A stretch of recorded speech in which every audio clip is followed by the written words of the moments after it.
Whenever we get an announcement of an expensive Indian film, for a moment we feel this movie is just gonna change everything for Indian cinema and it's gonna revolutionize Indian cinema. But in the very next moment, we also get to know that this movie is gonna flop big time and bomb the box office completely. But then you get Kalki 289880, the big budget Indian sci-fi film that's breaking the box office records and redefining Indian sci-fi. But why does Kalki seem different? Let's dissect why. What is Project K?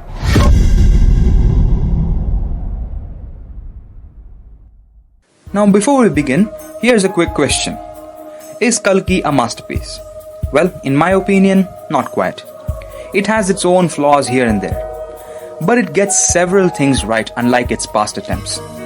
Future installments might even surpass it.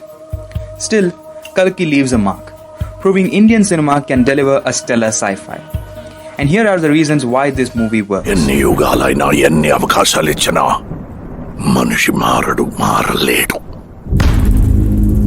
first winning formula of Kalki is its vision and execution. I know Kalki is not a perfect film. It has a lot of flaws too. But it has done a lot of things right, and now I want to celebrate Kalki's strengths. Director Nag Ashwin's vision shines through. He clearly understood the world he created. Unlike filmmakers who have imitated Mahabharata in the past, Ashwin fearlessly adapts it. He chooses morally complex characters like Karna and Ashwathama, giving them redemption arcs. This unique approach sets Kalki apart from the straightforward narratives, connecting the past to the future.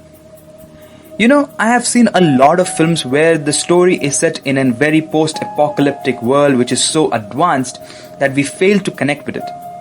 And that's exactly why and where Kalki feels different.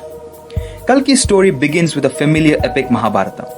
We see after the Pandavas' victory, Ashwathama breaks all the rules and kills Uttara's child in the womb, and Lord Krishna curses Ashwathama to be immortal until the final war in the world takes place.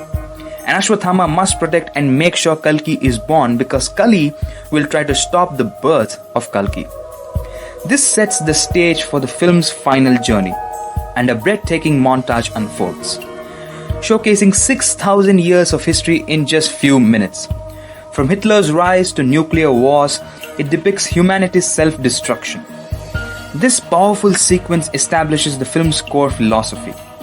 The future suffers the consequences of the past mistakes. Kalki's world is technologically advanced, but burdened by moral decay. This sets the stage for a world to eradicate evil and restore balance. Number 3. Learning from mistakes. Why past films fumbled? Let's compare Kalki to recent big-budget VFX-heavy films inspired by Indian mythology. Adipurush, for example. It had weak visuals and director lacked a clear vision. It tried to recreate Ramayana faithfully but lacked cinematic originality and fantasy. Ravan आ रहा हूं न्याय के 2 पैरों से अन्याय के 10 sir कुचलने. And Brahmastra. While boasting impressive VFX, it had a predictable superhero narrative. Ayan Mukherjee spent several years on the film. Yet, the characters and the world felt underdeveloped. But Nag Ashwin, on the other hand, did a fantastic job understanding and presenting his characters and the world he has created.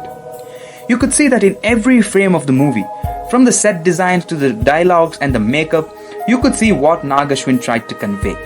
Number 4. Seamless storytelling and VFX synergy. The film seamlessly blends the past and the future, making everything clear for the audience. Unlike other sci-fi films that require constant explanation, Kalki allows viewers to immerse themselves naturally into the meaning. The VFX is particularly impressive in its integration with the story. However, I could notice few chinks in the armor such as the CGI on young Ashwathama's face. I understand why the filmmakers tried to do what they did, but I guess it could have been handled better. But other than that, everything else was absolutely amazing. Take the climax fight between Ashwathama and Bhairava. Scenes from Mahabharata intervene with the action, revealing Bhairava as Karna's reincarnation. This brilliant reveal is just one example of how Kalki utilizes VFX to enhance the narrative and not depend on it completely. Well, here's a question. With Kalki out, can we call this a new era for Indian sci-fi? Kalki isn't perfect, but it represents a significant leap for Indian sci-fi. the way it presents its ideas and world draws viewers in, making it a truly immersive experience. With Kalki, Indian sci-fi might be on the cusp of golden age. But I also don't want to get my hopes extremely high, as we have all been in this situation before as well, where we get these kinds of films which promise an amazing future, but again, we won't get those kinds of movies for a really long time. With that said, did you enjoy Kalki 2898 AD? What resonated with you about the film's philosophy? Leave a comment below and share your thoughts. Well, I hope you found this video informative. If you did, please don't forget to like this video and subscribe for more in-depth movie discussions. Until next time, keep exploring the vast world of cinema. భయపడకు మరో ప్రపంచం వస్తుంది.